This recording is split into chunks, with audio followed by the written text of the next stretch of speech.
Assalamualaikum warahmatullahi wabarakatuh. Selamat malam pemirsa. Anda menyaksikan Apa Kabar Indonesia Malam. Saya Putri Viola akan menemani Anda selama 2 jam ke depan. Nah, sekitar 1 jam lagi ini tim nasional kita akan melakukan pertandingan lanjutan, masih juga di babak ketiga kualifikasi menjelang Piala Dunia 2026. Ini merupakan laga yang penting dan ini juga merupakan laga terakhir dalam rangkaian kualifikasi di Piala Dunia 2026 ini di tahun 2024. Jadi harapan kita Indonesia bisa meraih kemenangan perdananya termasuk juga menutup 2024 dengan manis. Akankah kemudian bermain di hadapan para pendukungnya sendiri, Indonesia akan bisa mendapatkan 3 angka.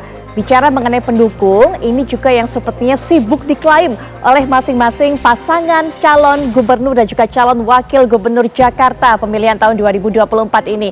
Ada yang mengklaim bahwa mendapatkan dukungan dari mantan Presiden Jokowi. Ada juga yang mengaku mendapatkan dukungan dari gubernur sebelumnya yaitu Anies Baswedan. Bagaimana dampaknya? Apakah signifikan? Semuanya tentunya akan terangkum di Apa Kabar Indonesia Malam selengkapnya.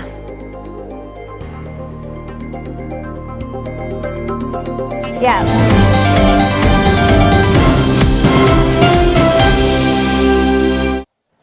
Baik, nanti saya akan perkenalkan siapa narasumber yang akan menemani saya juga, termasuk juga memberikan prediksi dan juga apa nanti yang mungkin akan dikeluarkan oleh pelatih Sinteyong. Tapi kami bawa Anda terlebih dahulu untuk bisa melihat bagaimana situasi saat ini di Gelora Bung Karno, Senayan, Jakarta, di mana para calon penonton ini sudah mengular, mengantri sejak siang tadi. Animonya, antusiasmenya sama sekali nggak berubah, selalu memberikan dukungan yang full, all out. Selama kemudian tim nasional Indonesia ini bermain di GBK. Ada rekan kami Putri, kemudian juga ada Zizi yang akan memberikan kabar untuk Anda. Kita menuju ke Putri terlebih dahulu. Putri, apakah kemudian di sana sepertinya hujan deras ini juga membuat para supporter yang di sana walaupun kebasahan tapi juga semangatnya nggak berkurang sedikit pun? Putri. Ya, ini kurang lebih 1 jam lagi kita akan menyaksikan kick-off dari Timnas Garuda Indonesia melawan Arab Saudi yang akan kick-off sekitar pukul 19 waktu Indonesia Barat. Meskipun sejak sore tadi wilayah Senayan dan juga sekitarnya ini mendapat hujan yang cukup deras, tetapi tidak melunturkan sama sekali animo dari fans yang mendukung secara langsung Timnas Indonesia pada malam hari ini. Nah, kita tentu dengan kemeriahan yang ada kita akan bertanya langsung nih kepada para penonton sekaligus para supporter Timnas Indonesia. Selamat malam, Mas. Selamat malam Indonesia. Dari mana nih, Mas? Dari Tangerang. Dari Cilangkap, Jakarta Timur. Dengan Mas siapa? Mas Cahya. Mas Rasya. Oke, Mas, ini udah dari jam berapa nih datang ke GBK? Karena kan tadi sempat hujan deras. Tadi berangkat dari Tangerang jam 4, sempat macet-macetan, hujan deras, banjir juga, daerah Cengkareng, Kalideres macet. Saya berangkat dari jam 10. 2-0. Dari jam 10 nyampe sini jam 1. Udah. Tapi tetap semangat dong. Ini kita Semangat. Demi Garuda, tetap semangat. Nah, ini kan laga yang krusial bagi Indonesia melawan Arab Saudi ini. Ini harapannya ini gimana dengan permainan yang ada? Harapannya ini harus menang, hidup dan mati harus menang, 3 poin. Harapannya kejayaan ini harus menang semua. Menang. Menang, juara. Oke. Kalau prediksi skor sendiri nih dari Timnas Indonesia kira-kira bisa gak mengalahkan Timnas Arab Saudi? Pasti bisa, saya yakin pasti bisa. Skornya 2-0 cukup. Oke.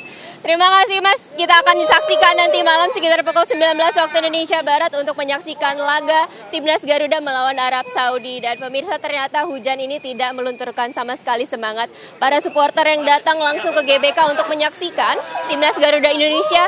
Tetapi tidak hanya supporter Timnas dari Indonesia, tetapi juga dari Timnas Arab Saudi juga kami melihat ada beberapa yang sama-sama menyaksikan laga Indonesia melawan Arab Saudi, karena mengingat 60.000 tiket sudah habis terjual di GBK ini, sehingga dapat dipastikan bahwa GBK pada malam hari ini akan penuh oleh supporter yang sama-sama mendukung Timnas dari negaranya masing-masing. Sementara demikian, Putri Viola kembali ke studio. Baik, terima kasih Putri Sofia yang sudah hujan-hujanan di sana dan senang kalau kita melihat optimisme, kemudian juga semangat dari para supporter yang datang untuk membela tim nasional, kemudian juga nggak lemes sama sekali walaupun basah hujan deras di sana. Nah, dari Putri Sofia kita juga akan menuju ke Zengka, kita akan dengarkan bagaimana juga sepertinya Zizi ini juga ada di sudut yang lain dari Gelora Bung Karno Senayan Jakarta. Bagaimana juga kemeriahan, keramaian yang ada di sana. Silakan Zizi. Baik Putri Viola dan juga pemirsa TV One, saya mengabarkan langsung dari pintu utama masuknya supporter dan kami memantau sejak pagi hari sudah banyak supporter yang mengantri untuk masuk ke area Gelora Bung Karno dan pintu memang baru dibuka sekitar pukul 15 waktu Indonesia Barat dan dari pukul 4 hingga sekarang sekitar pukul 6 ini semakin banyak justru supporter yang hadir mendekati jam pertandingan yang akan dimulai sekitar pukul 19 waktu Indonesia Barat. Seperti yang Anda lihat ini tadi memang sempat hujan deras, cukup deras, namun ini tidak mematahkan semangat para supporter untuk tetap mengantri dan juga memasuki area Gelora Bung Karno untuk menonton secara langsung pertandingan Garuda Squad melawan The Green Falcons Arab Saudi. Memang tadi kami melihat sempat ada penurunan jumlah masuknya penonton di sekitar jam 5.30, namun ini mendekati jam 7 semakin banyak supporter yang sudah mengantri, bahkan dari depan pintu masuk Gelora Bung Karno ini bergantian masuknya penonton dibagi menjadi 2 pintu masuk, yang sebelah kanan adalah pintu masuk bagi supporter laki-laki dan sebelah kiri adalah pintu masuk bagi supporter wanita. Selain wanita juga banyak sekali pemirsa anak-anak yang juga diajak untuk ikut memeriahkan dan juga mendukung Garuda Squad untuk bertanding pada malam hari ini. Dan juga diketahui pada pertandingan malam hari ini sudah dikerahkan sekitar 2.811 personel gabungan dari Polda Metro Jaya, kemudian Polres Jakarta Pusat, Pemprov DKI, dan juga pengamanan langsung dari Gelora Bung Karno untuk memastikan jalannya pertandingan pada malam hari ini tetap aman dan lancar. Selain itu juga dari Ketua Umum PSSI, Erick Thohir menyampaikan sebelumnya PSSI telah menambahkan unit CCTV, ada sekitar 103 unit CCTV sekarang di seluruh area Gelora Bung Karno untuk memastikan keamanan tentunya, dan juga ditambah lagi dengan sekarang diwajibkan untuk memindai tiketnya melalui laman garuda.id untuk memastikan bahwa tidak ada tiket yang diduplikasi ataupun orang-orang yang masuk tanpa tiket yang official. Sementara demikian, Putri dan juga pemirsa, kita akan sama-sama menantikan bagaimana jalannya pertandingan Timnas Indonesia melawan Arab Saudi. Sementara demikian. Baik, terima kasih Sisi yang sudah memberikan informasi kepada kita bagaimana kemudian keriuhan keramaian di sana.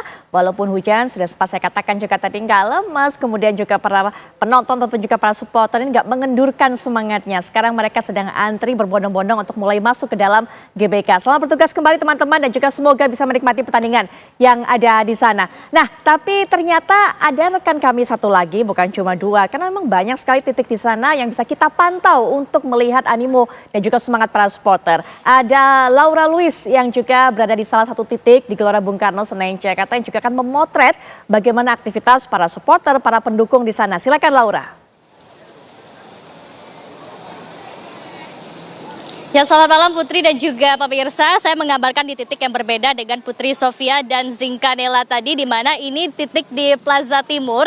Di sini juga terpantau walaupun sempat turun hujan, namun sepertinya tak sedikit pun melunturkan semangat para penonton ataupun para supporter yang saat ini akan menyaksikan pertandingan secara langsung di venue Gelora Bung Karno Senayan Jakarta. Dapat Anda perhatikan pemirsa, tampak merah bergelora berbondong-bondong memasuki venue pertandingan, yang mana pertandingan nanti akan dimulai pukul 19 waktu Indonesia Barat. Dan memang pertandingan malam ini juga cukup krusial, di mana kita akan melawan Arab Saudi yang juga merupakan salah satu tim terkuat di Asia, di mana kita saat ini masih berposisi di posisi juru kunci. Putri dan juga pemirsa, di sini kita akan, Timnas Indonesia akan berjuang memperebutkan 3 poin dengan memenangkan pertandingan melawan The Green Falcons untuk bisa melanjutkan asa menuju ke Piala Dunia 2026 nantinya.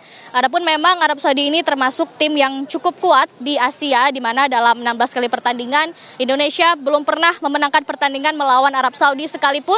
Dan nanti tentunya kita akan lihat apakah malam ini Indonesia akan menciptakan sejarah baru malam ini dengan memenangkan pertandingan melawan Arab Saudi, di mana tadi kami juga sempat berbincang atau ngobrol dengan beberapa pengunjung atau beberapa penonton yang akan menjadi supporter pada malam hari ini, di mana mereka memberikan beberapa prediksi skor malam ini. Ada yang berharap seri saja sudah cukup, namun ada juga penonton yang memberikan prediksi skor mirip-mirip seperti laga dengan Jepang kemarin, yaitu 4-0, namun 4 skor untuk Indonesia dan 0 untuk Arab Saudi. Dan juga pemirsa, kita melihat bahwa Arab Saudi ini termasuk salah satu negara yang menjadi langganan Piala Dunia, apalagi pernah menghebohkan dunia pada Piala Dunia 2022 Qatar kemarin, di mana Arab Saudi berhasil mengalahkan Argentina di bawah pelatihan dari Herve Renard. Dan kali ini Arab Saudi sudah berganti pelatih juga dengan Herve Renard, yang mana Herve Renard inilah yang berhasil membawa timnas Arab Saudi dalam mengalahkan Argentina pada Piala Dunia 2022 kemarin. Tentunya ini menjadi motivasi baru juga bagi timnas Indonesia.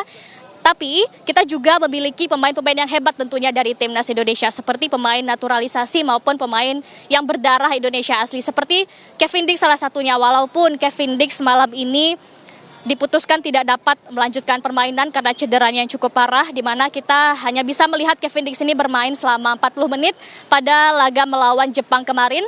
Namun kita juga tentunya penasaran, Putri dan juga pemirsa, siapakah yang nanti kira-kira akan menggantikan posisi Kevin Dix, kemudian seperti apakah formasi dan juga strategi yang telah disiapkan oleh pelatih Shin Tae-yong kepada tim racikannya, yaitu skuad Garuda. Tentunya kita penasaran kira-kira seperti apa panasnya pertandingan nanti. Kita akan lihat bersama seperti apa hasilnya, apakah sejarah baru akan tercipta, karena juga Shin Tae-yong yang selalu optimis dengan tim Indonesia. Dan juga dari segi pengamanan juga telah disiapkan face recognition dan akan dicocokkan antara wajah di face recognition dan juga di laman garuda.id. Juga ada penambahan CCTV dan pengamanan lainnya yang telah dievaluasi dari laga sebelumnya, sehingga hari ini lebih ditingkatkan lagi. Sementara demikian, Putri, nantinya akan kita saksikan bersama. Oke, saya sepakat sih sama Laura yang katakan tadi, kayak lagu, sungguh mati aku jadi penasaran. Mulai dari penasaran line up apa yang dikeluarkan oleh pelatih Shin Tae-yong, penasaran juga hasilnya. Kalau pada saat pertemuan pertama ini menahan imbang Arab Saudi 1-1, bagaimana dengan malam ini? Tapi sebelumnya saya juga ucapkan terima kasih kepada rekan-rekan semuanya yang sudah mengabarkan, Putri Sofia, kemudian juga ada Zenka dan juga ada Laura Luis dari Gelora Bung Karno Senayan Jakarta. Selamat menikmati keramaian di sana, kemudian juga semoga bisa bergabung dengan para supporter untuk nonton. Nah, bicara mengenai harapannya adalah kita bisa mencuri poin pada pertandingan ini. Tapi juga enggak hasil imbang yang kita bisa bawa pulang. Tapi kita harapkan kita bisa meraih kemenangan 3 angka untuk tim nasional kita. Dan ini moga-moga menjadi kemenangan perdana. Untuk itu apa sih sebenarnya rumusan dari menang? Rumusnya ya di atas kertas adalah mencetak gol sebanyak-banyaknya, lebih banyak daripada tim lawan. Dan juga menjaga gawang supaya nggak kebobolan. Untuk itu yang namanya peran penjaga gawang, yang namanya peran penyerang, ini menjadi peran yang begitu penting, peran kunci. Untuk itu juga menjadi alasan kami mendatangkan 2 legenda tim nasional kita yang berkontribusi luar biasa sebagai penyerang timnas, kemudian juga sebagai penjaga gawang ataupun juga sebagai kiper timnas. Sudah hadir di samping saya Bang Peri Sandria dan juga Bang Hermansyah. Assalamualaikum warahmatullahi wabarakatuh. Waalaikumsalam Mbak Putri. Masih semangat? Walaupun kemarin melihat Indonesia digulung Jepang, tetap masih semangat. Oke, kita bicara mengenai penyerang, kita bicara mengenai penjaga gawang. Sebelum kita bicara mengenai pertandingan malam hari ini, Bang Peri, Bang Hermansyah, saya pengen sedikit evaluasi saat ketemu Jepang kemarin, karena dua posisi ini juga membuat blunder, begitu kan? Yang dikatakan oleh Shin Tae-yong salah satunya adalah kita tidak bisa memanfaatkan peluang manis. Kalau saja kita bisa cetak gol duluan, kondisi akan berbeda. Bang Peri? Sebenarnya kemarin saya lihat timnas Indonesia ada beberapa peluang, tapi tidak diciptakan untuk menjadi gol. Ya sekitar kurang lebih 10 menit atau 8 menit pertama kemarin, suatu peluang emas yang benar-benar harus gol, tidak terjadi gol. Yang striker kita Orat Mangun tidak bisa menempatkan itu bola menjadi gol. Seharusnya itu menjadi gol. Itulah peluang satu-satunya. Kalau itu menjadi gol, saya rasa lain cerita lagi untuk kedepannya gitu loh ya. Bang Peri, kira-kira faktor apa ini? Apa memang penempatan bolanya, kemudian juga placing positioningnya yang kurang, atau ada pengaruhnya deg-degan juga karena lawannya ini bukan lawan sembarangan? Ya, saya rasa satu mental juga ya, mental, dan yang kedua mungkin naluri gol sebagai striker ini mungkin belum begitu 100% gitu ya. Beda dengan orang yang punya naluri gol ini, dengan posisi gawang ada di mana, dengan posisi kiper ada di mana, dan bisa menempatkan waktu per sekian detik itu bisa cetak gol. Itu kesempatan gol itu bisa menjadi gol. Ya, karena peluang emas tidak bisa datang 2 kali. Ya, Sehingga betul. begitu datang harus dieksekusi dengan Saya baik. rasa kemarin itu seperti Urat Manggun kemarin, nggak perlu dia harus bola itu sudah pas waktunya dia harus flashing ke kiri kiper. Iya. Dia harus bawa lagi, harus tekuk lagi ke kanan, sudah ada menutup salah satu back tengahnya. Ini udah nggak bisa lagi, hilang lagi lah kesempatan untuk menjadi gol. Betul. Terus ada juga kesempatan yang kedua, ini bola dari sayap di flashing ke tengah agak terlambat pemain striker kita untuk menyelesaikan gol juga. Baik. Sayang sekali ya. Mudah-mudahan malam ini striker kita ini bisa manfaatkan sekecil peluang apapun harus bisa menjadi gol. Betul, karena Iya. memang saya bisa bayangkan apa beban yang dialami oleh para pemain ketika berhadapan dengan para pemain Jepang. Betul. Judulnya saja sudah King Asia, Raja Asia, begitu kan pasti ada beban mental tersendiri. Iya. Tapi kalau Bang Hermansyah juga melihat Martin Pas kemarin Iya. ataupun juga jajaran para pagar pertahanan dari kemarin tim nasional kita saat berhadapan Jepang, apakah sempat ada blunder dilakukan oleh Martin Saya Pas? lihat, saya kemarin nonton Mbak Putri langsung nonton. Memang Martin Paes kemarin membuat sebetulnya ketika back pass dari pemain defender itu dia tidak cepat mengambil keputusan yang sangat baik ya ke depan, dan dia kontrol sekali, dia arahkan ke lawan malahan dan terjadinya gol. Iya. Berapa kali saya analisa ketika waktu lawan Saudi Arabia juga ada kesempatan waktu itu dia terlambat. Jadi ketika di press sama lawan dia terlambat, untuk akhirnya dia ambil kaki lawan penalti, dan di situ dia tanggung jawab. Memang penalti dia dapat gagal kan. Iya. Dari situ harusnya pelatih kiper sudah mengantisipasi atau melatih, mengevaluasi kelemahan apa yang ada di Martin Paes itu diperbaiki. Kan waktu sangat panjang tuh. Jangan sampai terjadi lagi kejadian yang itu terus kejadiannya. Bang Fatal. Hermansyah, betul. Bang Hermansyah saat diwawancara oleh media sebelum bertemu dengan Jepang kemarin begitu, Martin Pas ini ditanya oleh rekan-rekan wartawan. Ini ketemu dengan para pemain Jepang yang luar biasa, mereka top scorer, apalagi bermain di liga-liga Eropa. Takut nggak? Martin Pas menjawab, saya nggak takut sama mereka karena saya pernah menggagalkan peluang dari Messi. Itu yang dikatakan. Artinya percaya diri. Tapi ketika kemarin di lapangan, nampakkah percaya diri itu?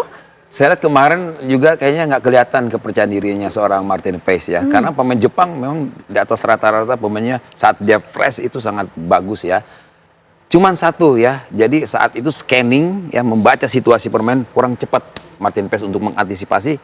Ketika dapat dari back pass dia harus ke samping, ke kiri kan. Karena kalau udah ke tengah pasti mereka pemain Jepang sudah menunggu kesalahan kiper itu. Dan terjadilah akhirnya buat kesalahan dia dapat kesempatan dari shooting goal.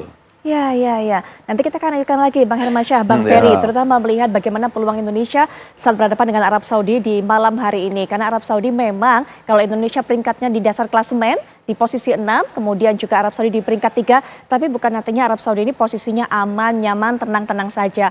Ada sebenarnya peluang bagi tim kita untuk bisa mengalahkan mereka. Nanti juga kita akan ketambahan narasumber baru, narasumber lainnya, yaitu ada Bang Akmal Mahali yang akan bergabung dari Gelora Bung Karno, Senayan, Jakarta. Kita coba menghubungi, tapi sepertinya masih kita coba untuk menyiapkan Bang Akmal yang ada di sana. Kita akan jeda sejenak, nanti kita akan sambung lagi perbincangan kita. Tetaplah bersama kami di Apa Kabar Indonesia Malam. Kami memang menamakannya laga hidup mati Indonesia berhadapan dengan Arab Saudi karena kita harapkan Indonesia bisa meraih kemenangan untuk bisa memperpanjang peluangnya, untuk bisa berhenti setidaknya masuk 4 besar dan bisa mengikuti lagi babak kualifikasi lainnya atau juga babak berikutnya menuju Piala Dunia 2026. Untuk bisa memberi pandangan mengenai kekuatan timnas kita saat berhadapan dengan Arab Saudi malam hari ini, juga sudah ada narasumber lainnya yang kali ini sudah ada di Gelora Bung Karno, Senayan, Jakarta. Sepertinya juga sudah siap-siap akan menyaksikan laga penting pada malam hari ini. Ada Bang Akmal Marhali. Assalamualaikum warahmatullahi wabarakatuh. Malam Bang Akmal. Waalaikumsalam warahmatullahi wabarakatuh. Salam sepak bola Putri Viola. Baik Bang Akmal, kalau Bang Akmal ini saya bisa minta info soal bagaimana kondisi ruang ganti kayaknya. Karena sepertinya ada rahasia-rahasia yang Bang Akmal bisa bagi ke kita semua nih. Ini kan situasinya sepertinya tidak menguntungkan untuk pelatih Sinteyong. Ada tekanan-tekanan. Kemarin juga banyak sekali tagar stay out. Bahkan Ketua Umum PSSI yaitu Pak Erick Thohir juga mengatakan di ruang ganti bahwa kalian masih bersama kami atau tidak, begitu kan? Apakah program ini mau terus dilanjutkan atau tidak? Karena memang ini akan menjadi pembuktian. Nah, termasuk juga saya akan bertanggung jawab untuk mundur sebagai Ketua Umum PSSI. Itu yang disampaikan.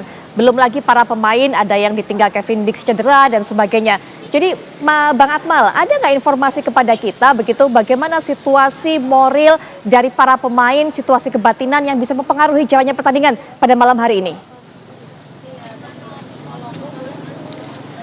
Ya, situasi moral para pemain sejatinya agak sedikit terganggu ya secara psikologis setelah kita kalah 4-0 lawan Jepang. Ditambah lagi di pertandingan malam hari ini Kevin Dix juga dipastikan tidak bermain, bahkan semalam sudah kembali ke Belanda untuk kembali ke Denmark untuk bergabung dengan klubnya Copenhagen sekaligus proses terapi penyembuhan cedera yang dialaminya. Dan ini juga menjadi kabar buruk tentunya buat tim nasional Indonesia karena bagaimanapun Kevin Dix walaupun baru melakukan debut melawan Jepang, salah satu pemain yang sangat diandalkan di lini belakang. Dan kemungkinan pada malam hari ini ketika Kevin Dix absen, Eliano Reider mungkin akan masuk dalam line up 23 pemain yang akan diturunkan malam hari ini. Tapi Putri, yang paling penting adalah para pemain harus punya pikiran untuk menang menghadapi Arab Saudi. Jadi lupakan segala masalah ketika berhadapan dengan Jepang, dan ini akan menjadi modal tentunya, apalagi pelatih Coach Sintayong dalam latihan terakhir kemarin sudah menggambarkan keceriaan dan semangat para pemain. Ditambah lagi situasi di ruang ganti juga sudah sangat kondusif. Para pemain hari ini menyatakan akan memberikan yang terbaik buat Indonesia. Walaupun ada satu pesan yang paling penting adalah bahwa Arab Saudi yang kita hadapi saat ini bukan Arab Saudinya era Mancini. Waktu era Mancini kita tahan 1-1, ketika itu para pemain Arab Saudi sedang melakukan boykot agar Mancini segera dipecat dari kursi kepelatihan karena dianggap terlalu arogan. Dan kali ini Arab Saudi itu dilatih oleh Herner Renard yang merupakan pelatih dari Arab Saudi saat mengalahkan Argentina 2-1 di Piala Dunia 2022 lalu. Dan kalau kita lihat bagaimana Herner Renard melakukan revolusi pemain, ini sangat luar biasa. 18 pemain di era Mancini tidak dibawa di pertandingan hari ini, termasuk kiper Muhammad Owais, kemudian Abdurrahman Gareb, termasuk juga diantaranya Salem Adosari tidak dibawa. Bahkan kalau kita lihat data yang dibawa saat ini, Herner Renard membawa 12 pemain baru, salah satunya 2 pemain yang bermain di Breskot, Belgia, yakni Faisal dan juga Al Suhaili. Dan ini merupakan pemain yang sangat berbahaya, masih muda, usianya 21 tahun, dan itu sudah tergambar ketika bagaimana Arab Saudi bermain melawan Australia. Andaikan golnya tidak dianulir oleh video asisten referee, saya pikir Arab Saudi akan bisa memenangkan pertandingan ketika itu. Jadi sebenarnya PR sekarang adalah bagaimana kita tidak inferior berhadapan dengan Arab Saudi, karena rekor pertemuan kita sebenarnya punya rekor pertemuan lebih baik ketika melawan Jepang. Dari 16 pertemuan kita pernah 5 kali menang. Tapi melawan Arab Saudi dari 13 pertemuan kita hanya 2 kali seri, tahun 2013 ketika uji coba di Shah Alam Malaysia, kemudian yang kedua kemarin ketika laga pertama di Arab Saudi kita tahan imbang 1-1. Selebihnya kita kalah, dan ini yang menurut saya harus dikedepankan oleh pelatih Sintayong, bagaimana kita tidak inferior dan kita jangan terlalu hormat kepada Arab Saudi, karena kalau terlalu hormat ini akan sangat berbahaya, kita akan punya rasa minder dan ada rasa takut di situ. Jadi yang paling penting di pertandingan kali ini adalah bagaimana para pemain menunjukkan penampilan terbaik dan juga melupakan kekalahan dari Jepang, karena ini momentum. Apalagi pesan Pak Erick Thohir, kalau kita mau bersama, saatnya kita saat ini bersama, dan ini kandang kita harus memenangkan pertandingan. Baik. Arab Saudi saat ini bukanlah Arab Saudi sama seperti tim yang waktu itu ditahan imbang oleh Indonesia di pertandingan pertama di babak ketiga kualifikasi Piala Dunia 2026. Ketika itu hasilnya adalah 1-1. Waktu itu di bawah asuhan Mancini. Saat ini kemudian dengan pelatih baru Herner Renard. Bang Hermansyah juga mungkin punya pandangan. Apalagi kalau kita tahu ini merupakan laga kedua di bawah asuhan Herner Renard. Kemarin kita sudah lihat pada saat melawan Australia. Tadi Bang Akmal juga sudah berikan penilaiannya. Ada penilaian tersendiri dari Bang Hermansyah. Mbak Putri, yang penting sekarang satu ya, mudah-mudahan Martin Paes selesai dievaluasi oleh pelatih kipernya akan lebih bermain lebih fokus lagi. Artinya apa? Ketika di pressure dari awal, Martin harus lebih tenang lagi. Artinya dia konsentrasi untuk ke samping atau ke kanan pemain kita. Karena kalau di tengah mereka pasti udah tinggal tunggu untuk kesalahan Martin Paes. Mudah-mudahan tidak akan terjadi lagi. Ya baik, nggak adanya pelatih baru itu. bukan hal yang menguntungkan juga sebenarnya buat tim nasional Indonesia, Bang Peri. Karena ternyata ketika melihat suasana ruang ganti dari Arab Saudi, para pemainnya ini termotivasi. Bahkan kalau yang kemarin ngambek, mogok begitu di bawah Mancini, sekarang mereka menyambut laga demi laga dengan penuh semangat di bawah pelatih ini. Ya, saya rasa eranya zaman Mancini ini kita bisa kemarin memenangkan pertandingannya. Dan zamannya sekarang ini, zamannya pelatih baru ini memang pemain-pemain dari Arab Saudi termotivasi. Karena ini juga kalau dibilang juga ini pelatih lama mereka juga dulu ya. Jadi kembali lagi. Jadi itulah yang buat motivasi pemain-pemain Arab Saudi ya. Saya rasa untuk pertemuan Arab Saudi dengan Indonesia itu 5 kali laga di sini Indonesia mengalami 3 kali kekalahan, 2 kali draw kan terakhir kemarin kita main di Arab 1-1 ya. Betul. Jadi mungkin pertemuan yang ke-6 ini ya motivasi untuk mereka mengalahkan timnas itu sangat tinggi sekali ya. Karena termotivasi karena ada pelatih baru tadi. Dan kita juga nggak mau kalah dong pertemuan yang ke-6 kali karena kita juga bisa main draw di kandang, masa kita nggak bisa main menang di kandang sendiri gitu. Untuk itu ya malam ini mungkin dengan kekalahan kita kemarin lawan Jepang 4-0 ya itu kita lupakan lah. Sekarang yang terpenting malam ini kita konsentrasi bagaimana caranya itu bisa memenangkan pertandingan melawan Arab untuk melaju ke babak berikutnya. Iya, penguasaan bola yang cukup dominan di bawah pelatih Hefrena itu terlihat di Arab Saudi, terutama saat berhadapan dengan Australia kemarin. Pada itu laga tandang untuk Arab Saudi. Dan salah satu juga itu ada 1 gol yang dianulir yang harus terjadi gol tapi dianulir. Betul. Kalau tidak dianulir mungkin Australia juga kalah ini kan. Ya, artinya Hefrena sudah tahu siapa pasukannya, siapa para pemainnya. Tune-in-nya mungkin lebih gampang, dan lebih cepat. Beberapa dari pelatih baru ini memanggil dari manggil pemain baru untuk memperkuat di timnas Arab Saudi sendiri. Dan yang harus diwaspadai dengan adanya pelatih baru yang sekarang di Arab Saudi ini mereka lebih banyak pelatih ini memanfaatkan bola-bola dari pemain flank sayap. Nah itu yang mungkin ini harus diperhatikan. Diantisipasi. Ya betul, ini harus bisa diantisipasi oleh dua wingback kita. Verdong dan Sandy Walsh ini juga harus bisa kita harus konsentrasi ke situ. Baik, ya jika kiper kita kemudian harus meminimalisir blunder-blundernya, kesalahan-kesalahan yang tidak perlu, menilai dari kiper lawan sendiri seperti apa, Bang Hermansyah? Saya lihat penampilan kiper dari Arab, melihat saya nonton kemarin lawan Australia, dia lebih tenang lagi dan lebih kuat di pertahanan dan dia cepat mengandurkan bola ke depan.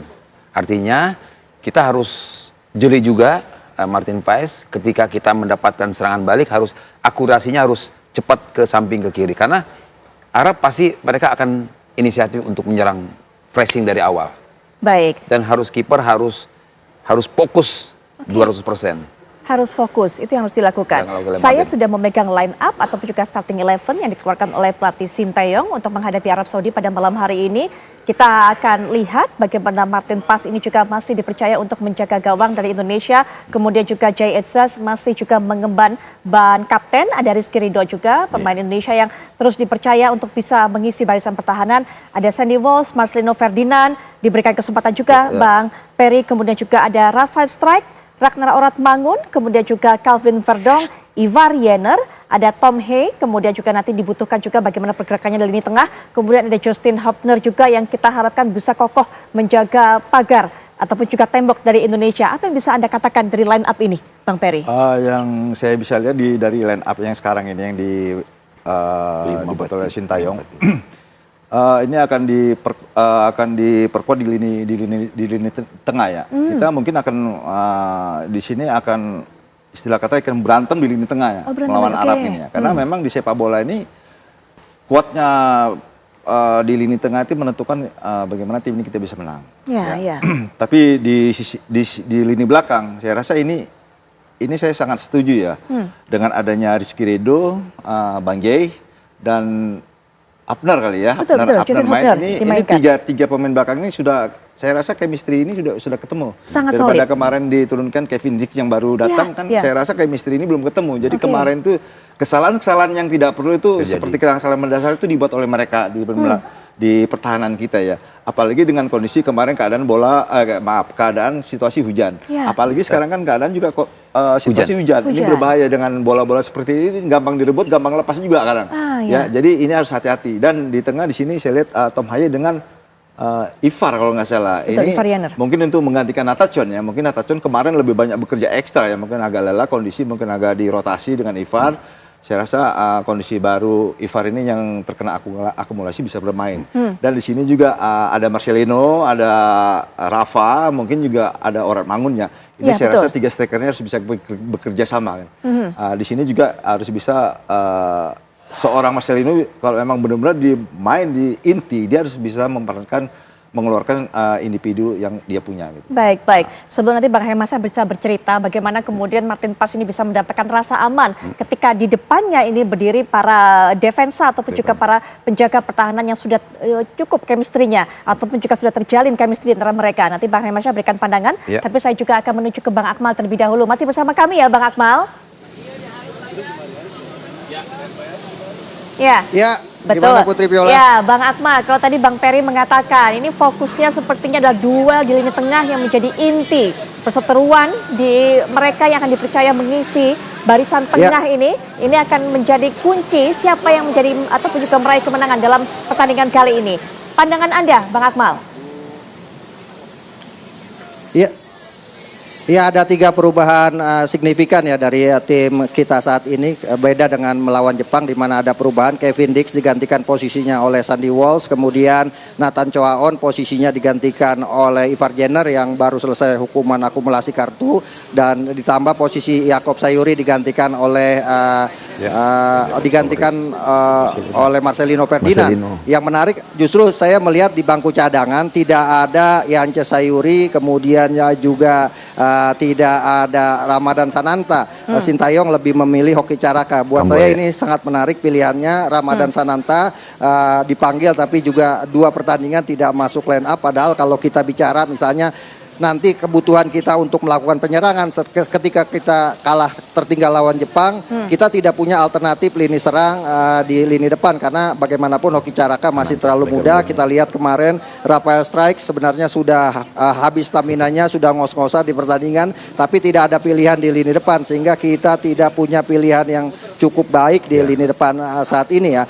Menurut saya lebih memilih Muhammad Ramadan Sananta dibandingkan Hoki Caraka karena Ramadan Sananta lebih berpengalaman tentunya karena berhadapan dengan tim sekelas Arab Saudi yang dibutuhkan adalah tim yang punya pemain yang punya pengalaman sekaligus yang siap secara mental untuk bermain karena bagaimanapun masuk line up ini kan akan menjadi pemain yang disiapkan untuk bermain nantinya ketika mungkin strategi dari Sintayong mengalami deadlock. Yang saya kritisi justru adalah bagaimana apakah mungkin Sintayong bisa bermain dengan pola strategi menyerang dengan komposisi pemain yang ada saat ini karena selama ini strategi yang dilakukan atau yang diterapkan adalah kompleks defense counter attack. Sementara kita kompleks defense-nya sudah cukup bagus walaupun kita kebobolan 9 gol tapi untuk counter attack ini sedikit masalah karena lini tengah kita kadang terlambat untuk mensupport lini depan ketika misalnya Rafael Strike dapat bola atau kemudian Ragnar Orat Mangun dapat bola. Jadi sekarang apakah kita bisa menang melawan Arab Saudi? Ini semua bukan tergantung kepada pemain, tapi bagaimana Sintayong menerapkan strategi.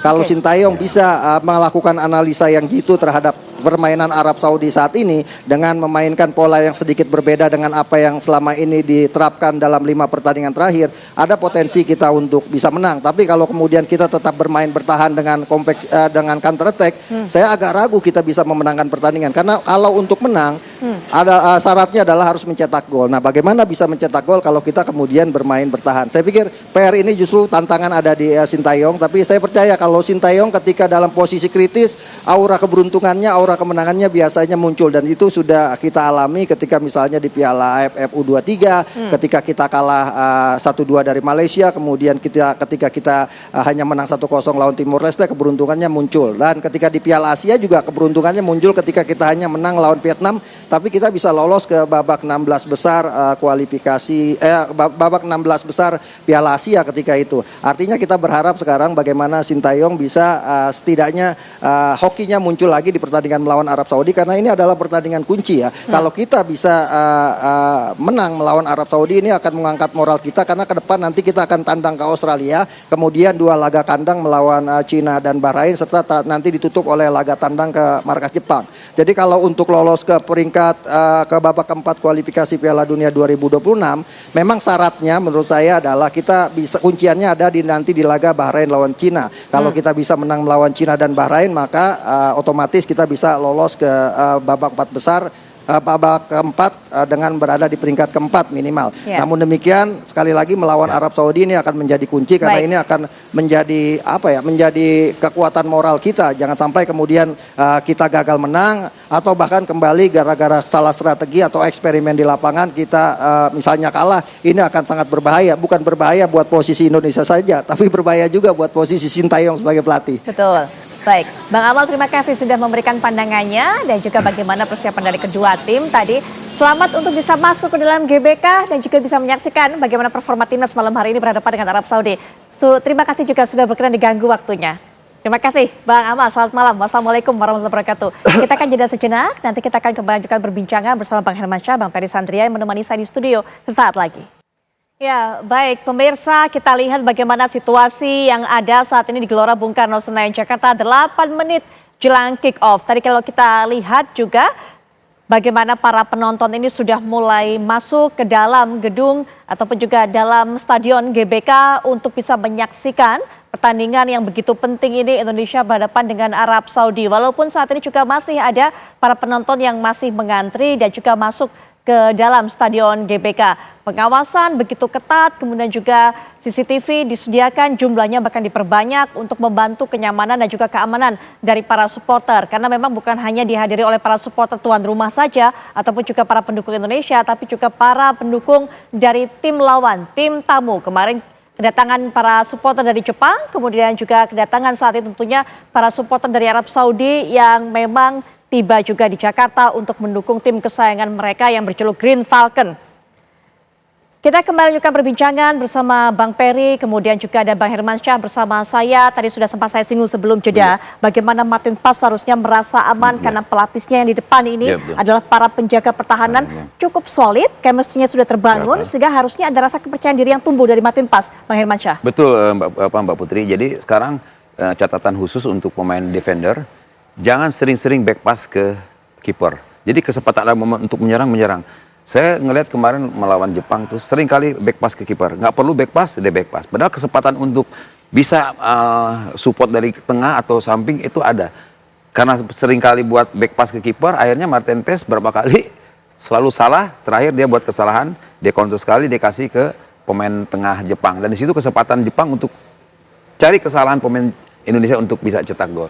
Mudah-mudahan pertandingan kali ini melawan Saudi Arabia betul-betul akan kuat di pertahanan karena udah chemistry udah dapat. Mudah-mudahan sesimpel mungkin main bolanya. Yang penting alur bolanya ada. Ya, baik. Kita sambil juga menyaksikan apa yang terjadi di Gelora Bung Karno Senayan Jakarta yang terus kami kabarkan situasinya, keramaiannya, upaya dari para penonton yang melakukan antrian dengan cukup teratur, dengan cukup baik, bahkan juga harus di-scan terlebih dahulu, baik itu scan wajah ataupun juga scan ID di garuda.id. Bicara kembali mengenai starting 11 ataupun juga game plan yang dicanangkan oleh sang pelatih Coach Sintayong ini, Bang Peri, ada dipertanyakan oleh Bang Akmal tadi, kenapa tidak ada Ramadan Sananta, sehingga kemudian tidak ada pelapis juga para penyerang kita ini punya kelelahan yang terjadi seperti pada saat bertemu dengan Jepang lalu, Bang Peri. Ya, kalau saya bandingkan dengan tidak adanya Ramadan Sananta, justru yang dimasukin Rocky Caraka ini ya. Padahal sebenarnya Ramadan Sananta ini adalah striker murni, ya, striker murni daripada si Rocky Caraka, dan berpengalaman itu juga masih didominan oleh seorang Ramadan Sananta ya. Ini Coach Sintayong juga harus tahu gininya. Siapa maksudnya duet apa namanya Rafa dengan apa nama Sananta ya. Saya rasa ini kalau diduetkan Sananta dengan Rafa ini saya rasa ini lebih berbahaya ya. Karena satu juga Sananta ini kalau saya lihat orangnya berani. Dan dia juga adu fisik juga berani, dan dia punya fisik juga benar-benar bagus gitu ya. Selama ini saya lihat di Persib juga dia sering buat gol gini. Nah, ini juga harus berani juga, harus ngambil keputusan juga seorang pelatih Sintayong. Dan sementara ini soal formasi Sintayong saya lihat dia tetap dominan dengan 3-4-3. Seharusnya seorang pelatih itu juga harus tahu siapa lawan saya.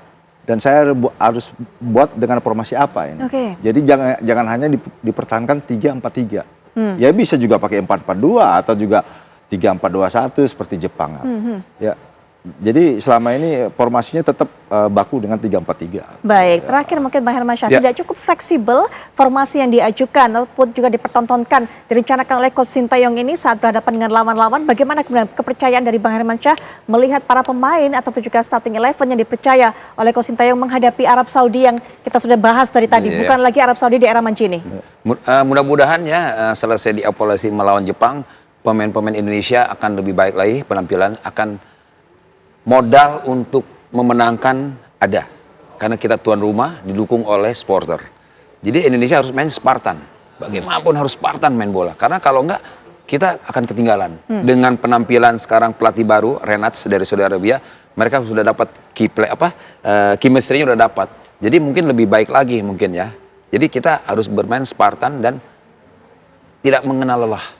Dan Baik. harus fight sampai darah penghabisan. Baik, Bang Hermansyah terima kasih, Bang Peri terima kasih. Kick off sama-sama. sepertinya sudah mulai menang ya, tapi pasti ya. Pasti, Ada prediksi harus. skor singkat mungkin? Terakhir penutup. Kita jangan sampai kalah. Oke, Bang Peri. Ya harus menang. Oke, angkanya lihat nanti, Angkanya begitu lihat kan? nanti, Oke, ya. sekali lagi terima kasih, Sama-sama, Bang legenda Peri. timnas Bang Peri. kita. Kita akan jeda sejenak dan kami akan kembali ke hadapan Anda dengan rangkaian kabar-kabar menarik lainnya setelah jeda berikut ini. Pemirsa, seorang mahasiswa ITB kampus Jatinangor tewas lompat dari lantai 27 apartemen tempat tinggalnya di kawasan Cikeruh, Kecamatan Jatinangor, Kabupaten Sumedang, Jawa Barat pada Selasa pagi. Hasil identifikasi kepolisian, korban diduga bunuh diri.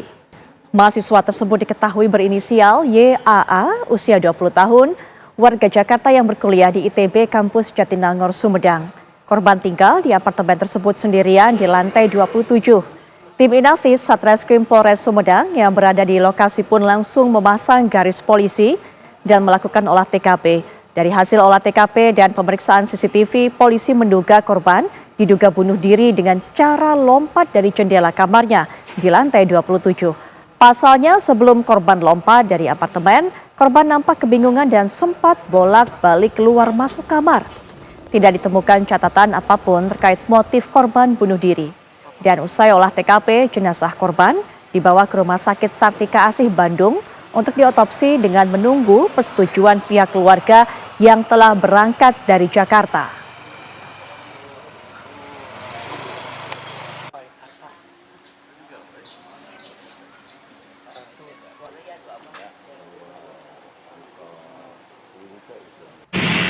Sebuah truk tangki mengalami remblong dan menabrak pintu portal perkebunan tebu PT Sweet Indo Lampung. Akibatnya 1 orang meninggal dunia dan 1 orang luka berat. Selain menabrak pintu portal, truk tangki yang mengangkut tetes tebu ini juga menyeret belasan motor yang terparkir di sekitar pintu portal. Seorang karyawan yang berada di lokasi juga ikut terseret truk tangki. Truk terhenti setelah menabrak lubang besar yang membuat truk terjungkal. 1 karyawan yang tertabrak truk meninggal dunia akibat kejadian ini. Sementara sopir truk tangki, Supriyadi, mengalami luka berat dan dilarikan ke klinik terdekat untuk mendapatkan perawatan. Kasus kecelakaan ini kini dalam penanganan Satuan Unit Laka Lantas Polres setempat. Remblong portal.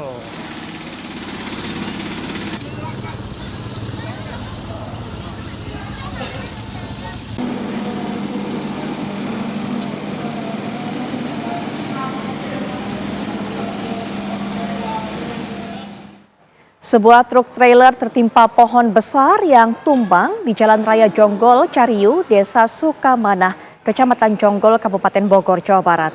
Dan peristiwa tersebut terjadi pada pagi tadi saat arus lalu lintas tengah padat kendaraan. Insiden ini bermula saat truk trailer yang melaju dari arah Cilengsi hendak ke arah Cianjur.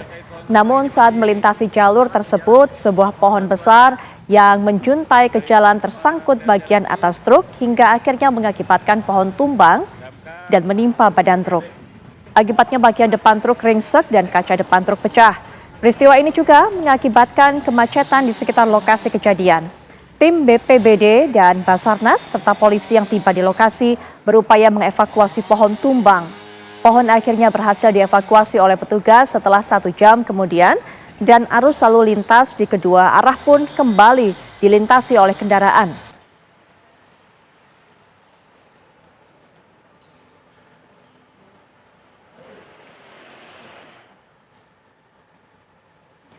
Polisi memanggil dua pasangan calon bupati dan wakil bupati Sampang, Jawa Timur pasca bentrokan warga yang menelan korban jiwa di Desa Ketapang Lauk, Kabupaten Sampang pada hari Minggu. Polisi memanggil kedua pasangan calon yaitu Slamet Junaidi Mahfud dan Muhammad bin Muafi Abdullah Hidayat ke Mapolres Sampang. Pemanggilan kedua pasangan calon bupati untuk koordinasi termasuk juga untuk menggelar deklarasi Pilkada Damai yang disaksikan oleh tokoh masyarakat serta Forkopimda untuk menciptakan kondisi Pilkada Damai pada 27 November.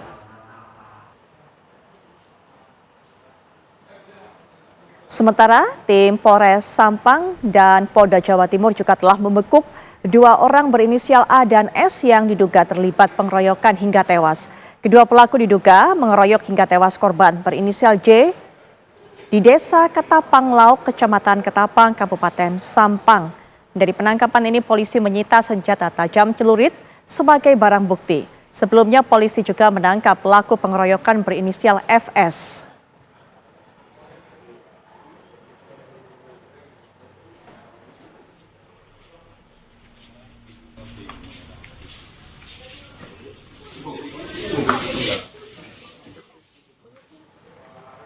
Kalau di segmen sebelumnya kita bicara mengenai dukungan yang diberikan oleh para supporter untuk tim nasional kita. Nah, di segmen mendatang kita juga bicara dukungan, tapi ini bicara mengenai dukungan para tokoh-tokoh penting untuk para pasangan calon gubernur dan juga calon wakil gubernur Jakarta. Akankah berdampak signifikan? Sesaat lagi.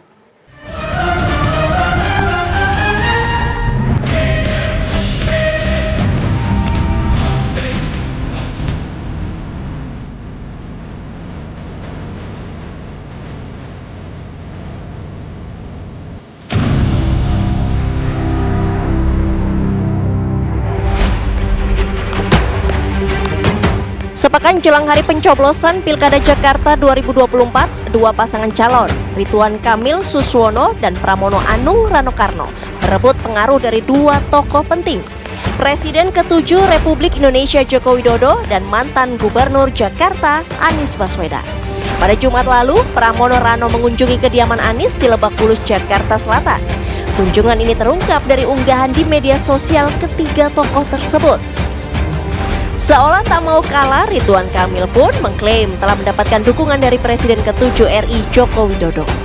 Terbaru pada Senin malam, Jokowi menghadiri pertemuan dengan Ridwan Kamil bersama para relawan dan influencer. Lantas, apa keuntungan yang didapat dari saling klaim dukungan tersebut? Apakah klaim dukungan dari Jokowi dan Anies dapat meyakinkan warga Jakarta dalam memilih kandidat? Dan bagaimana pendapat dari para ahli mengenai hal ini?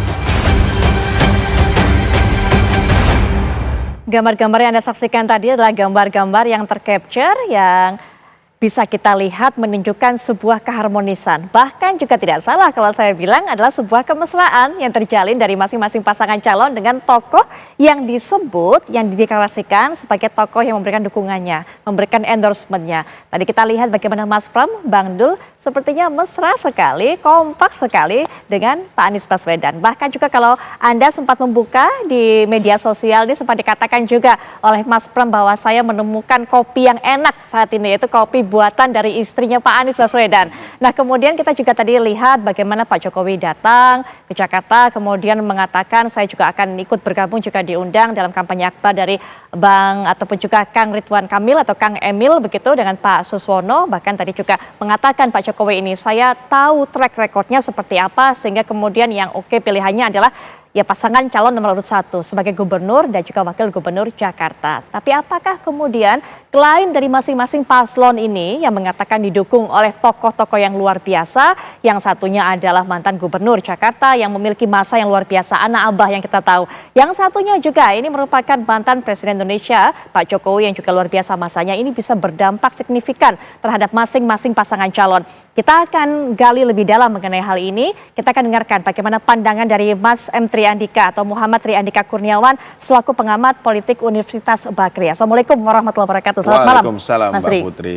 Baik, dan juga sudah bersama kita pengamat politik Universitas Indonesia juga akan memberikan pandangannya dan juga catatannya, yaitu ada Mas Aditya Perdana. Assalamualaikum warahmatullahi wabarakatuh. Selamat malam, Mas Aditya. Malam. Mas Tri, pentingnya seperti apa sih dukungan, endorsement dari sebuah tokoh-tokoh besar ini ketika kita bicara levelnya adalah pilkada, bukan pilpres seperti kemarin. Karena kalau kita lihat kan pemilihnya beda, Ya. ini kan lebih lokal, lebih regional. Ngaruh nggak seperti ini, Ya. dukungan-dukungan seperti ini? Ya, pilkada Jakarta ini kan pilkada rasa pilpres juga bagaimanapun, ya, karena ini merupakan calon-calon yang maju, merupakan calon-calon yang didukung juga oleh kekuatan-kekuatan politik dalam konteks pilpres, ya.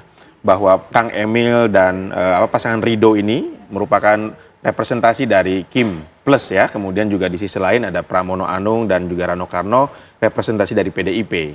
Jadi secara kekuatan politik ini mirip dengan kekuatan kontestasi pilpres di 2024 kemarin. Nah, namun yang saya ingin tekankan adalah penting memang dukungan dari para calon, dari para tokoh-tokoh ya, untuk memberikan endorsement. Pasangan Ridho di-endorse oleh Pak Jokowi, kemudian pasangan Pramono Rano Karno di-endorse oleh Pak Anies Baswedan ya, kalau kita lihat dalam video terakhir itu. Tetapi tentu yang paling penting dalam konteks pilkada dimanapun, ya, apalagi di Jakarta adalah tokohnya itu sendiri, figurnya itu sendiri ya. Endorsement dari tokoh-tokoh besar, tetapi kalau figurnya tidak memiliki tingkat akseptabilitas yang luas, kemudian juga tidak melakukan kampanye, serta tidak mampu menawarkan gagasan-gagasan yang segar bagi masyarakat Jakarta, tentu tidak akan berdampak signifikan atau menjadi faktor perubah kemenangan, tidak gitu ya. Jadi saya masih sangat percaya bahwa dalam studi-studi pilkada, figur si calon itu memainkan peranan penting ya, dibandingkan dengan endorsement dari tokoh ataupun dukungan dari partai politik gitu ya. Apalagi kalau kita lihat kan di atas kertas harusnya pasangan Ridwan Kamil dan Suswono ini sudah menang karena didukung oleh partai politik yang begitu besar jumlah dukungannya ya. Namun kalau kita lihat survei terakhir justru ada kecenderungan ya pasangan Pramono Rano ini lebih melesat ya peningkatan dibanding dengan pasangan Ridho ini. Betul sekali, bicara mengenai tokoh, akseptabilitas tadi dikatakan oleh Mas Tri. Apakah memang tepat begitu mengajak Pak Jokowi, begitu pasangan Ridho untuk bisa menunjukkan dukungan? Apakah cukup berpengaruh? Karena kalau kita lihat, betulkah Jakarta ini merupakan ladang dari para pemilih ataupun juga dari pendukung dari Pak Jokowi? Bicara mengenai Pak Anies Baswedan mungkin beda kondisinya, Mas Aditya. Memang ada kondisi di mana pengalaman Pilpres 2024 lalu Mbak Putri yang mengatakan bahwa, dan itu berdasarkan data juga ya, bahwa endorsement Pak Jokowi terhadap calon pada waktu ketika beliau sebagai presiden mendukung Pak Prabowo itu memang ada perubahan yang signifikan gitu ya. Kami pernah beberapa kali survei nasional, paling nggak waktu itu kan memang Pilpres, itu ada beberapa pertanyaan yang kami buat dan kita tanyakan kepada pemilih ya, ketika misalkan Pak Jokowi itu mengendorse seseorang itu dampaknya apa? Apakah akan terjadi perubahan? Memang ternyata benar ada. Ya, pada waktu itu dalam konteks yang kita bicarakan adalah, yang saya bicarakannya adalah Pilpres. Betul. Dan pada saat itu waktu itu Pak Jokowi adalah presiden. Betul. Sehingga kemudian akan ada punya impact-nya adalah ke banyak hal. Misalkan masyarakat yang masih punya percaya, terus kemudian nanti ada instrumen kekuasaan lain, entah itu birokrasi, entah aparat keamanan yang juga akan bisa membantu itu dan bisa menjelaskan soal itu. Tapi dalam konteks ini pilkada, menurut saya itu masih diragukan gitu ya, apakah efek itu ada gitu ya. Khususnya untuk Pak Jokowi. Ketika Pak Jokowi hari ini bukan presiden, Pak Jokowi itu juga memang pernah jadi gubernur Jakarta, tetapi itu kan sudah lama gitu ya. Tapi pada saat yang lain itu dibutuhkan magnet bahwa ini adalah gerbong yang memang diyakini menjadi satu kesatuan dengan Presiden Prabowo, dan di mana Presiden Prabowo itu didukung oleh Pak Jokowi. Nah, gerbong itu yang mereka harapkan ini bisa nyambung dan kemudian pemilihnya itu satu pemikiran soal itu. Betul. Nah, dalam kerangkanya, ini kan kerangkanya elit, Mbak. Logikanya memang itu bisa masuk, tetapi belum tentu akan mudah diterima di publik. Baik, di grassroots kenyataannya seperti apa kecenderungannya, Mas? Tadi yang seperti dikatakan oleh Mas Andika bahwa tidak mudah juga ternyata bahwa Kang Emil untuk masuk ke grassroots, ketemu sama orang Betawi, berkomunikasi dengan orang-orang pasar Tanah Abang segala macam yang kemudian mereka saling rebut titik massa dan segala macam. Meskipun harus diakui juga di situ ada PKS misalkan. Tetapi yang saya ingin katakan lagi adalah beberapa lembaga survei mengatakan bahwa pemilih anak Abah, ya pendukungnya Anies Baswedan, mau itu di Pilpres ataupun di Pilkada DKI sebelum beliau digagalkan dalam tanda kutip ya proses itu memang terbelah, Mbak. Terbelah ke Pramono dan terbelah ke Emil. Nah terbelah itu something gitu ya bagi para calon ini, gitu ya. Karena ini yang bisa untuk gimana caranya untuk bisa digeser ke satu, jangan terbelah jadi solid gitu ya. Tapi solid menjadi satu begitu menjadi kan, satu. memberikan suaranya untuk siapa? Nah, itu yang oleh masing-masing. Nah, itu yang dalam kondisi survei sekarang memang krusial. Baik. Nah, karena kan hampir seimbang kan antara Rano Karno dan juga Ridwan Kamil dan juga Pramono gitu. Baik, dengan kondisi terpecah seperti ini anak Abah yang diperebutkan oleh masing-masing pasangan calon, bagaimana kemudian siapa yang bermain, apa yang manuver-manuver yang membuat masing-masing pasangan calon bisa merebut kesolidan itu? Tapi nanti Mas Andika, Mas Aditya, kita akan bahas lebih lanjut setelah jeda berikut ini. Kami sudah kembali.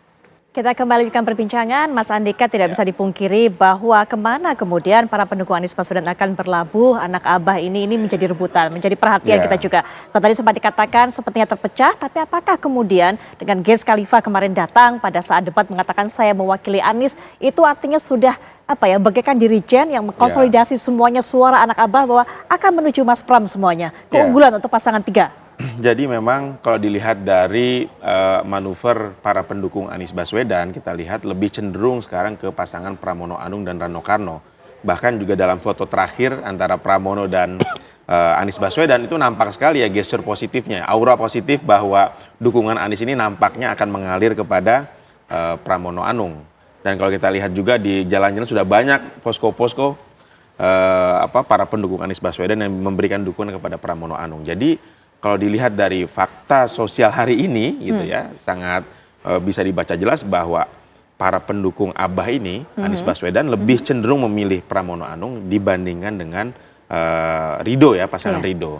Ya meskipun tadi Pak Aditya mengatakan dua endorser ini, Pak Jokowi dan juga Pak Anies adalah mantan Gubernur DKI Jakarta.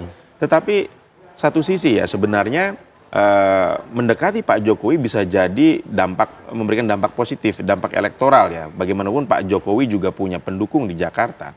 Tetapi di sisi lain kalau tidak diantisipatif bahwa masyarakat Jakarta ini cukup evaluatif terhadap performance politik Pak Jokowi dalam Pilpres kemarin ya, yang terkesan sangat cawe-cawe. Nah ini juga hati-hati kalau tidak dimitigasi gitu ya, image ini justru nanti bisa berbalik arah, bisa menggerus ya dukungan orang yang tadi memilih Pak Ridho menjadi tidak gitu ya. Baik. Ya, jadi kalau saya lihat itu satu catatan yang perlu diperhatikan oleh pasangan Ridho ya, pasangan Ridwan Kamil dan Pak Suswono. Yang kedua yang harus dibenahi kalau memang pasangan Ridho ini ingin memastikan keunggulannya ya, menurut beberapa survei mungkin masih ada unggul tapi meskipun tipis.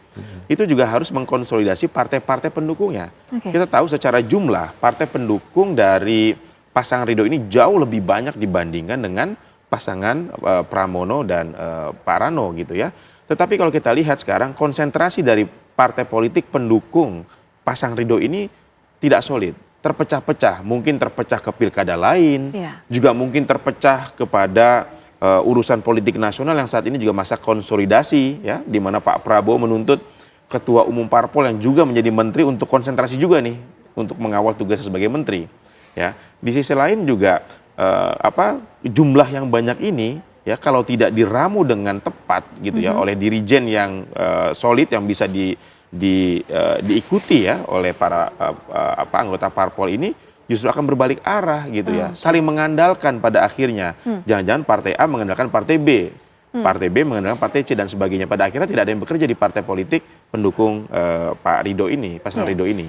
Jadi menurut saya di sisa waktu yang ada, pasangan Ridwan Kamil dan juga Pak Suswono ini kalau memang ingin memastikan atau meningkatkan jarak elektabilitas dengan Pramono dan Pak Rano, ya dia harus memanfaatkan mesin partai ini dengan seoptimal mungkin. Iya, bukan sebuah keberuntungan ternyata bagi pasangan Ridho. Kemudian di belakangnya ini dibawa ada begitu banyak partai. Kalau seperti ini sekarang banyak yang angkat tangan ternyata tidak membantu secara maksimal kampanye ataupun juga kemudian mempromosikan pasangan Ridho ini. Apakah dengan kedatangan Pak Jokowi yang mengatakan ayo kita bantu RK agar menang bisa berpengaruh sebenarnya Mas Aditya? Iya, logika yang ingin disampaikan memang Pak Jokowi itu kayak semacam jangkar ya di antara partai-partai politik pendukungnya Ridho.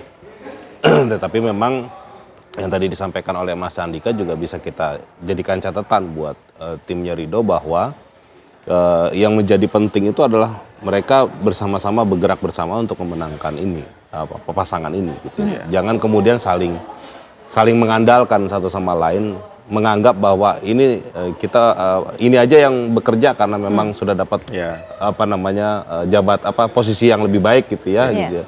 Sementara kita hanya pendukung. Nah kalau yang seperti itu memang akan jadi repot sehingga kemudian di dalam pilkada itu kadang yang perlu untuk kita perhatikan ada namanya tim partai, ada namanya tim calon gitu si kandidat baik itu gubernur ataupun calon wakil gubernur. Nah ini kalau nggak sinkron di antara mereka satu sama lain, itu akan merepotkan. Baik. Ya, dan itu yang akan membahayakan bagi tim secara besar gitu ya. Karena saling mengandalkan satu sama lain. Sementara satu sisi, Pram dan Rano itu satu partai. Dan partainya juga solid gitu. PDIP itu kan relatif punya pasukan yang menurut saya juga loyalitasnya tinggi gitu ya. Jadi menurut saya keuntungan mereka ada di sana. Sementara yang ini pasukannya mau disuruh berbaris, mungkin disuruh berbaris di akademi militer, itu juga agak rumit juga. Ya. Dan itu memang disampaikan beberapa politisi menyampaikan beberapa konteks itu. Saya juga melihat faktor figur Pramono, figur Bang Dul dibandingkan dengan Bang Ridwan Kamil dan Pak Suswono, gitu ya. Tantangan bagi pasangan Ridho adalah dia harus bisa lebih mengakar, ya, di masyarakat Jakarta. Bagaimanapun Pak Pramono dan Bang Dul ini lebih lama quote and quote tinggal di Jakarta ya dibandingkan dengan Kang Emil dan Pak Suswono. Ya Pak Suswono memang didukung oleh PKS partai pemenang di Jakarta, tapi Pak Suswono sendiri ini kan bukan figur partai yang selama ini menjadi rujukan dari Partai Keadilan Sejahtera itu sendiri di Jakarta ya. Sehingga sekarang yang saya lihat dari data survei justru ada juga ya cukup besar juga pemilih PKS yang tidak mendukung pasangan Ridho, justru memilih pasangan Pramono dan Bang Dul ya. Dari survei tersebut, maaf saya potong, tapi dari survei tersebut apakah kemudian mereka menyatakan apa alasannya ternyata tidak mendukung Pak Suswono malah berpindah ke paslon nomor 3? Iya, salah satu faktor yang saya baca juga mungkin secara kualitatif nih ya saya melihatnya adalah banyak yang kecewa juga terhadap sikap PKS ya yang awalnya mendukung Pak Anies menjadi tidak mendukung Pak Anies gitu. Jadi ini merupakan bentuk koreksi dari pemilih PKS kepada keputusan partainya ya. Memang PKS partai kader, tapi dalam urusan pilkada saya pikir kader-kader PKS juga cukup rasional melakukan kalkulasi dan evaluasi terhadap kebijakan partainya gitu. Baik, partai-partai terpecah konsentrasinya tidak memberikan dorongan maksimal kepada pasangan Ridho begitu walaupun partainya banyak. Jakarta tidak lagi menarik, jangan-jangan Mas Aditya, sehingga kemudian lebih memilih fokus untuk mengurusi kadernya masing-masing di provinsi-provinsi lain begitu? Ya mungkin ini salah satu dampak dari pilkada serentak ya, yang memang para politisi ini tidak terbayangkan sebelumnya bahwa menghandle ratusan pilkada itu dianggapnya mungkin awalnya mudah gitu ya karena keserentakan distribusi resourcesnya ya sumber daya dan logistik yang tadinya dianggapnya kemewahan untuk satu atau dua pilkada ini mereka harus memikirkan banyak lokasi banyak titik yang harus dikasih perhatian. Itu satu. Yang kedua, jeda waktu di pilkada yang memang pilkada dan juga pilpres yang relatif pendek itu juga. Dan ini pernyataan langsung dengan para politisi yang menganggap bahwa ternyata nggak mudah juga untuk memobilisasi sumber daya yang mereka punya. Karena ternyata logistiknya dengan konteks ini yang ngos-ngosan juga. Ya, gitu sudah habis kemarin pada saat pilpres. Habis-habisan di pilpres atau di pileg gitu ya. Tapi pada sisi yang lain mereka harus juga kerja keras di dalam konteks pilkada. Dan banyak ketua umum partai yang saat ini jadi menteri. Nah, di sisi lain ini kan juga tantangan. Betul. Menteri di satu sisi sebagai menteri, ketua umum partai harus menunjukkan performance-nya terbaiknya di 100 hari pemerintahan Prabowo Gibran kan. Apalagi menterinya tambah banyak menteri yang banyak. Jadi sehingga tidak ada waktu untuk mengurusi pilkada ya. Saya pikir ini juga salah satu alasan kenapa pilkada, bukan hanya Jakarta ya Mbak ya, pilkada ini menjadi berkurang sorotannya dari perhatian dari para ketua umum parpol, karena memang ketua umum parpol sendiri harus menunjukkan performersnya sebagai pejabat ya di level nasional yang juga dikejar oleh target untuk memberikan yang terbaik di 100 hari pertama ini. Gitu. Atau sudah tidak penting lagi bagi masing-masing partai ini untuk bisa menunjukkan cengkeramannya di daerah masing-masing, kekuasaannya, bahwa Yogyakarta ataupun juga Jawa Tengah ini milik partai siapa, kemudian Jakarta milik partai siapa. Masih penting nggak dalam kondisi seperti ini? Masih relevan nggak sih Mas Aditya? Konstelasi politik pilkada bagi elit masih penting. Jakarta masih dianggap sebagai titik sentral ya, persaingan politik ya, untuk referensi di 2029 mendatang. Apalagi kalau ingin dikatakan bahwa Pak Prabowo ingin segaris dengan apa yang dijalankan ke bawah gitu ya. Maka masuk akal kemudian bahwa memenangkan hampir semua wilayah menjadi sesuatu yang penting gitu ya bagi pemerintah. Pemerintah ini kan kita bicara banyak partai politik yang tergabung di dalam koalisi pemerintahan. Sehingga bagi mereka penting. Jangan dilepas kalau perlu. Ya, apalagi misalkan taruhlah PDIP dianggap belum masuk di dalam koalisi, tetapi ketika ini diambil sama PDIP bisa jadi dan mungkin akan berbeda pandangannya seperti yang dilakukan oleh Anies Baswedan kepada Pak Jokowi pada periode yang lalu. Nah, ini yang dalam perspektif elit itu tidak ingin terulang tentunya. Sehingga menjadi menggariskan bahwa putusan presiden dengan gubernur dan di bawahnya juga di bupati atau wali kota itu juga penting. Memenangkan itu adalah sebuah pertaruhan. Cuma masalahnya balik lagi, mereka tidak terbayangkan bahwa dengan konteks keserentakan ini tuh ternyata mendistribusikan dan mengalokasikan sumber daya itu tidak mudah. Jadi itu memang perjuangannya juga nggak gampang gitu. Betul. Berat sekali. Apalagi ditambah dengan istilahnya keroyokan gitu ya, berkoalisi dan dianggapnya semuanya pada mau keroyokan untuk saweran gitu ya. Dan itu dalam pandangan para politisi nggak ada istilah saweran. Jadi keroyokan rame-rame volunteer itu menurut saya itu tidak mungkin gitu ya. Ya. Kalau dari tadi kita sudah bahas, sepertinya itu banyak PR-PR-nya di pasangan Ridho. Mulai dari apakah kemudian pendamping Kang Emil ini bisa meningkatkan daya dongkrak elektabilitas dari pasangan Ridho ini. Kemudian juga bagaimana kesulitan partai-partai pendukung. Kemudian juga kita lihat tadi ternyata tokoh yang juga memberikan dukungan adalah ya beda. Status Pak Jokowi bukan lagi presiden seperti dulu. Nah, sepertinya PR-nya banyak di pasangan 01. Apakah artinya ini karpet merah ini sebenarnya sudah tergelar untuk pasangan 03? Apalagi kalau kita lihat ada hubungannya dengan survei elektabilitas yang belakangan ini kita lihat. Saya pikir masih jauh untuk mengatakan bahwa meskipun elektabilitas Pramono dan Bang Rano ini cenderung meningkat ya, sementara pasangan Ridho cenderung stuck, masih jauh untuk mengatakan yang akan menang adalah Pramono dan Bang Rano ya. Tentu kalaupun ini terjadi gitu ya, sifatnya menurut saya ini akan masuk putaran kedua. Ya. Sulit untuk bisa menang satu putaran bagi pasangan Ridho ataupun bagi pasangan Pramono dan Rano gitu ya. Sehingga menurut saya kembali kepada hipotesis dasar saya terkait pilkada nih Pak Adit ya, bahwa yang paling bisa mempengaruhi adalah sang kandidatnya itu sendiri. Gitu ya. Kalau kandidatnya itu tidak turun ke lapangan secara maksimal, tidak berinteraksi dengan warga secara banyak waktunya gitu ya, dan juga tidak bisa menghadirkan gagasan-gagasan yang sifatnya segar bagi masyarakat Jakarta yang sangat beragam itu, tentu endorsement dari siapapun tidak akan memberikan dampak yang signifikan. Karena pilkada itu terkait dengan figur, ya, terkait dengan figur calon gubernurnya dan calon wakil gubernurnya. Baik. Gitu ya. Ya, cukup rasional para pemilih Jakarta. Kalau melihat kemudian dari apa gebrakan kemudian inovasi yang mereka sampaikan, baik kemudian saat bertemu dengan masyarakat, warga langsung, ataupun juga saat debat berlangsung, seperti apa melihat peta di antara masing-masing pasangan calon ini, Mas Adit ya? Iya, sebenarnya memang kan pendukung tiga calon ini, terutama yang dua utama ini memang kelihatan sudah jelas gitu ya. Kalau kita baca peta di kotaknya saja, itu sebenarnya kita akan bisa menebak bahwa Barat dan Utara itu kan relatif pemilihnya PDIP itu relatif banyak gitu ya.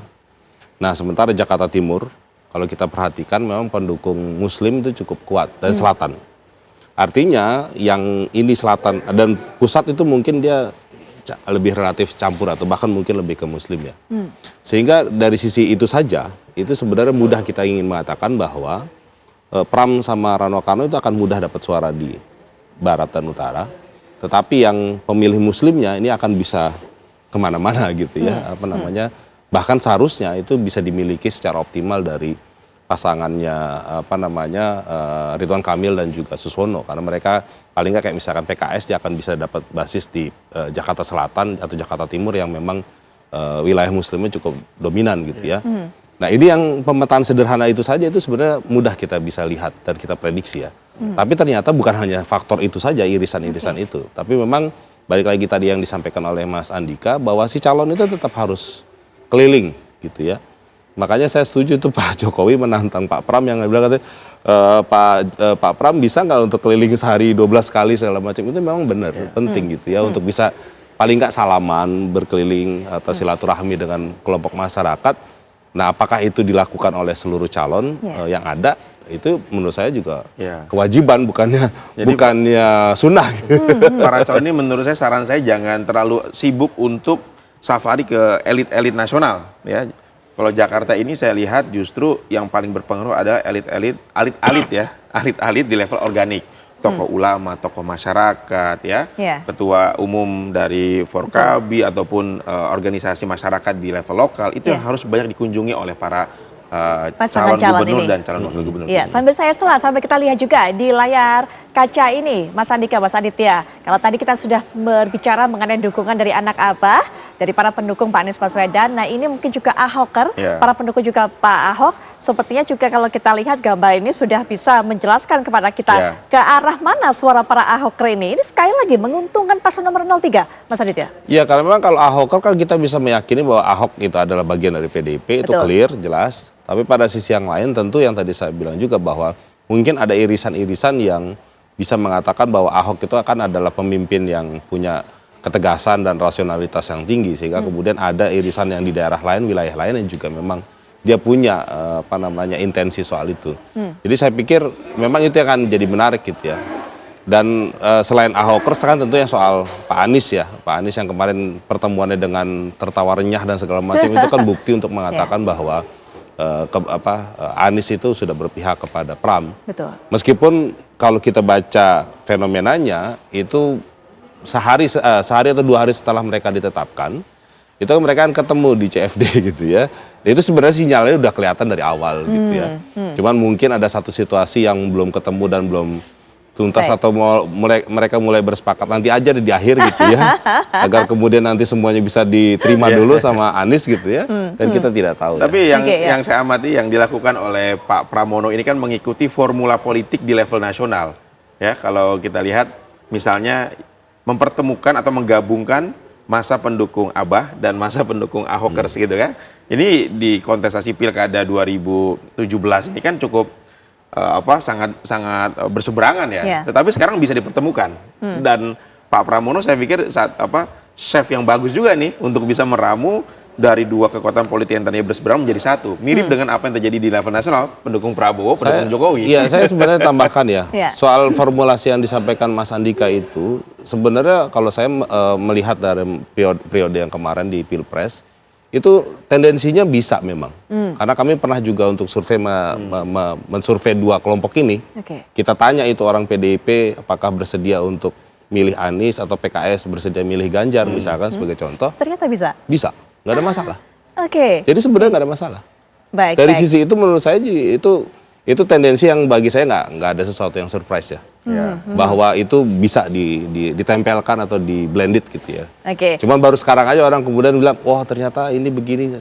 Sebenarnya pemilihnya nggak ada masalah. Memang bisa. Sekarang tinggal elitnya yang kemudian menjadi kunci dan elitnya mungkin punya masalah.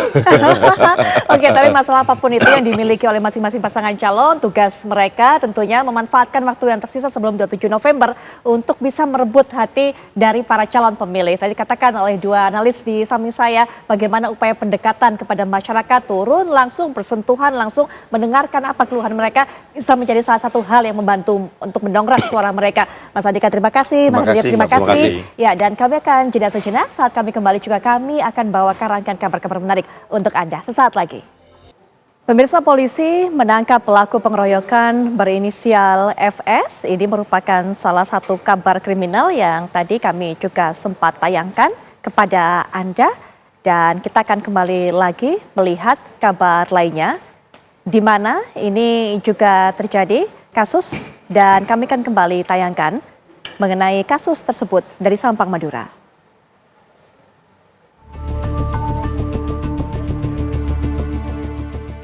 Tujuh hari sudah siswi Madrasah Ibtidaiyah di Kecamatan Kalibaru, Kabupaten Banyuwangi, Jawa Timur ditemukan meregang nyawa di kebun dekat rumahnya sepulang sekolah. Terbaru, polisi mengungkap hasil autopsi jenazah korban yang disebut-sebut mengalami kekerasan fisik dan seksual. Korban menderita luka di bagian belakang kepala dan dada. Kondisi korban cukup cukup memprihatinkan ya. Jadi perlukaan itu di tengkorak bagian belakang, kemudian di dada. Jadi memang tergambar di sana pelaku memang cukup sadis. Jadi kita masih terus bekerja keras sebagai modal. Polisi hingga kini telah memeriksa 17 saksi dan masih akan meminta keterangan saksi tambahan. Sejumlah anjing pelacak pun juga dikerahkan untuk mengendus pelaku pembunuhan dan pemerkosaan yang masih diburu. Polisi mengamankan sejumlah barang bukti dari lokasi, mulai dari permen lollipop, sepatu, sepeda mini milik korban hingga kancing baju korban. Dari Banyuwangi, Jawa Timur, Happy Octavia, TV One mengabarkan.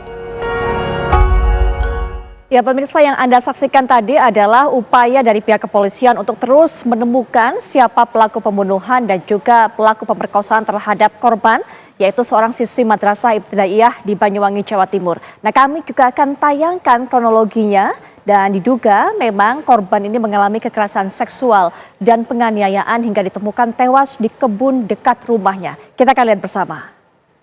Ya, pemirsa, ini merupakan kronologi kasus pembunuhan siswi Madrasah Ibtidaiyah di Banyuwangi, di mana pada tanggal 13 November pukul 10 pagi korban pulang dari sekolah ke rumah, dan jarak dari sekolah ke rumah tersebut adalah 2 km.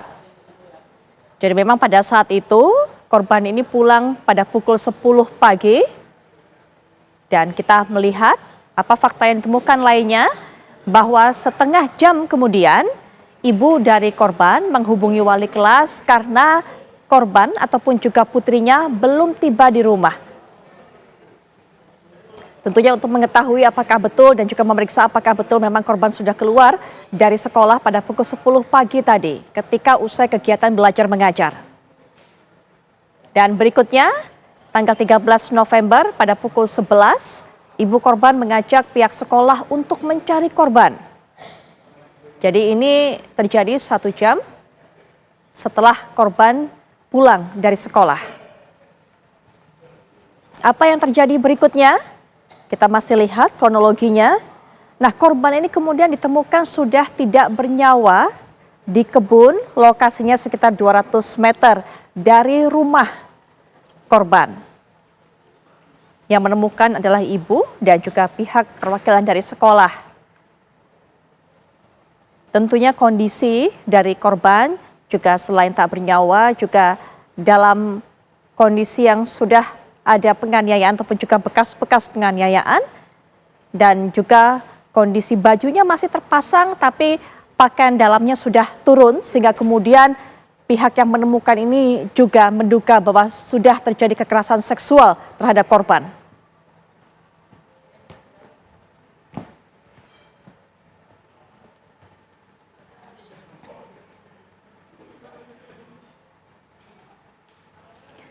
Kita akan menuju kabar berikutnya, pemirsa. Presiden Prabowo Subianto berencana bekerja sama dengan India di bidang kesehatan, pendidikan, dan perdagangan. Prabowo menyampaikan hal itu pada Perdana Menteri India Narendra Modi di sela KTT G20 di Rio de Janeiro, Brasil.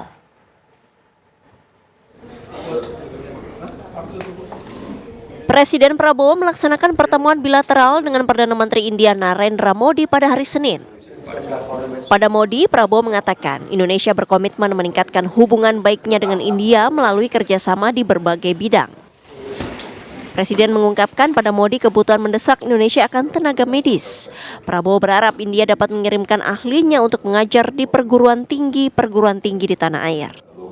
We're opening up our health sector.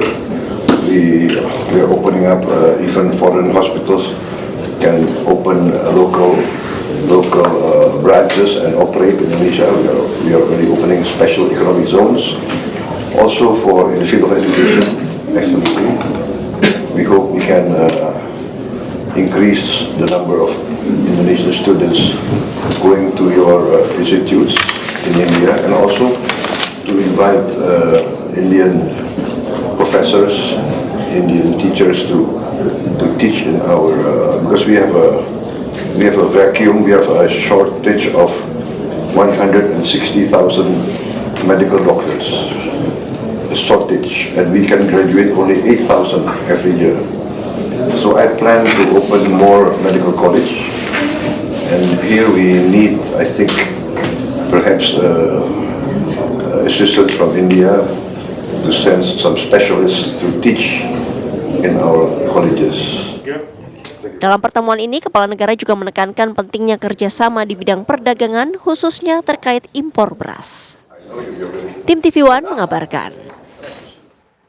Baik, pemirsa, kabar tadi sekaligus juga menutup jumpa kita di Apa Kabar Indonesia Malam kali ini. Saya Putri Viola pamit, kita akan kembali esok, tapi jangan lupa setelah jeda, Anda juga bisa menyaksikan debat publik calon gubernur dan juga calon wakil gubernur Sumatera Barat. Selamat malam, sampai jumpa.